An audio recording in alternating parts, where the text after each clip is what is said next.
Hi, welcome back to the channel, especially the Note 20 Ultra users that include myself. In fact, this video is being filmed on my current Note 20 Ultra. So the question is it worth, or am I gonna, or are you gonna get the Fold 3? And I'm 50-50 and I was actually gonna order it. And in fact, I have ordered it, but I can still cancel it. But this is looking at all the reviews, so you don't have to. This is the analysis so far. The things for it, and the only reason to get it, is you've got that fantastic big screen, that big real estate that is fabulous. It becomes basically a mini laptop or a pad, no matter how you look at it. That is the only reason to get it. However, the negatives, and the big negatives, I live by a beach area, but even if you don't, it's still a factor to take into account. It's water resistant, but not dust proof. If you get any dust in it, it's a $2,000 odd phone by the time you get all the accessories. You might as well throw away the phone. I mean, it could be repaired, but you're talking $1,000 plus to get repaired. So that's a major concern, the dust. Secondly, despite all the rumors that we heard earlier, the crease is clearly visible in the beginning, in the middle of the screen, but you can't see it evidently much when you head on. But the main reason is, from what I understand, the reviews are just starting to come in. People are averaging 3.5 hour battery life screen time. That to me just means it's pretty useless for my application. I don't want to carry a phone that is half as heavy again as my Note 20, and then it's going to run out. That means I'm going to have to charge it 2 to 3 times a day. For me, that means it's just not ready for prime time. And that's the biggest reason I probably will not get it. I love the idea of the folding, don't get me wrong.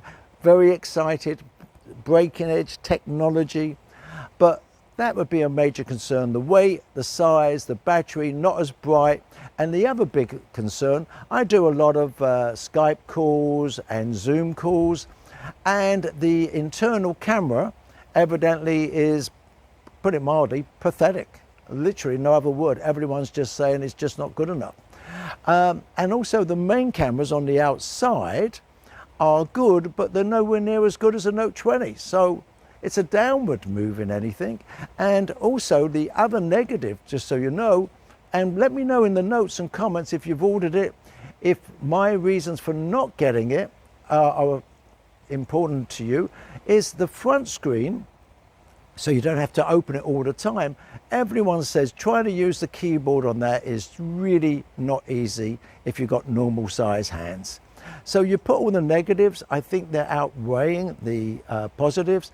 And I think right now for Samsung to have made that choice to bring it out without the Note 21, I think, or the Note 22 early new year that we don't even know about, I think is a major mistake, because I think the Note users are the most loyal Samsung customers. There's no other phone like it.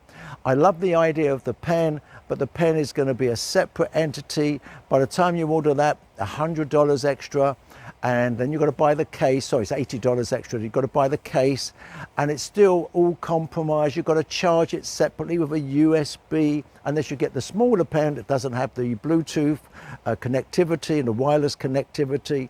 It doesn't sound like it's ready for prime time.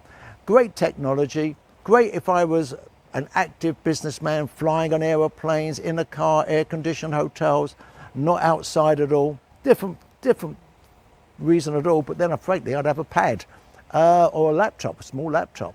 I think big mistake for Samsung right now, because that means we do not have any new flagships from Samsung until early next year. The new iPhone's coming out very shortly.